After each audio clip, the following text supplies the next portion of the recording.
forward if you win, move backwards if you lose. Now, of course, that doesn't mean you'll win every game, but it does increase your odds by 10% for any given game. So if you just play best of 20, those odds add up, and you'll win the series 75% of the time. And as a man of science, I actually tested this myself, and it totally worked. Again, I didn't win every game, but it just gave me a slight edge, which is all it took. Now, as for beating Rocky, sadly, regardless of your strategy, your chances are much, much lower. Rocky! As in 0%. And that's because Rocky not only tracks the position of my hands, so he matches my movements up and down, but he checks the position of my fingers 100 times per second using an IR hand motion detector and a mini computer to determine what I'm throwing. And then once the computer knows, it tells the correct servo motors in Rocky's 3D printed hand to actuate to throw the winning shape.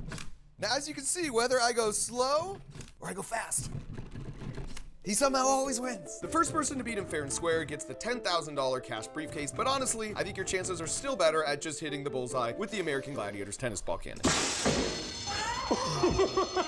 And finally, we made it to the #1 coolest thing we built at Crunch Labs over the past year, the infinite Slinky staircase. Like most good inventions, the Slinky was invented by accident in 1943 by a naval engineer who inadvertently knocked a stabilizing spring off the shelf and noticed how it walked down instead of falling straight off. So he and his wife decided to make a toy out of it, call it a Slinky, and now 80 years later, over 300 million have been sold. And as a kid, I loved Slinkies, especially trying to see how many stairs in a row I could get it to climb down, with my record sadly being only 7 or 8. So naturally, now that I'm an engineer, it was time to avenge this childhood frustration.